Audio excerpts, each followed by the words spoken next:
பாஜக ஆதரவு அதிகாரிகள் அவர்களது பணியை ராஜினாமா செய்துவிட்டு தாவிகாவில் இணைந்து கொண்டிருக்கிறார்கள் என மனிதநேய மக்கள் கட்சி பொதுச் செயலாளரும் மணப்பாறை தொகுதி சட்டமன்ற உறுப்பினருமான அப்துல் சமத் தெரிவித்துள்ளார். நெல்லை மாவட்டத்திற்கு வந்திருந்த மனிதநேய மக்கள் கட்சி பொதுச் செயலாளரும் மணப்பாறை தொகுதி சட்டமன்ற உறுப்பினருமான அப்துல் சமத் அரசு விருந்தினர் மாளிகையில் செய்தியாளர்களை சந்தித்தார்.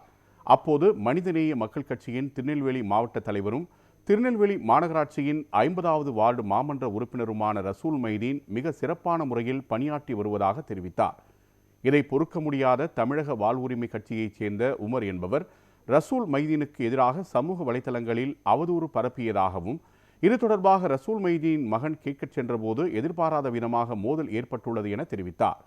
இதுகுறித்து தமிழக வாழ்வுரிமை கட்சி தலைவர் வேல்முருகனிடம் பேசி விரைவில் சுமூக தீர்வு காணப்படும் என தெரிவித்த அப்துல் சமத், பாஜக தலைமையிலான மத்திய அரசு தமிழக வெற்றிக் கழக தலைவர் விஜயை எந்த அளவுக்கு நேசிக்கிறது என்பதை தமிழக மக்கள் அறிவார்கள் என்றும் தெரிவித்தார். உலக பாஜக தமிழக வெற்றிக் கழகத்தினுடைய தலைவர் விஜய் அவர்களை எந்த அளவுக்கு நேசிக்கிறார்கள், எந்த அளவுக்கு அவருக்கு உறுதுணையாக இருக்கிறார்கள் என்பதையெல்லாம் நாடறியும்.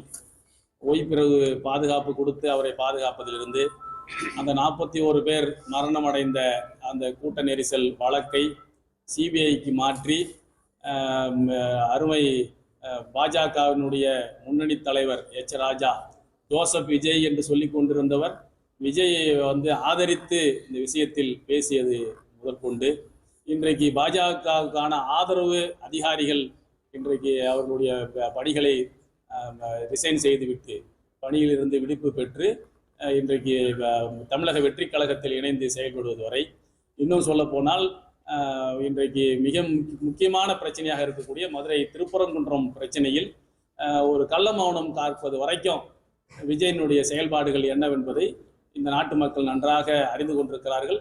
அதிலும் குறிப்பாக சிறுபான்மை மக்கள் நன்றாக அறிந்து வைத்திருக்கிறார்கள். நிச்சயமாக பாஜகவுடைய கனவு நிறைவேறாது.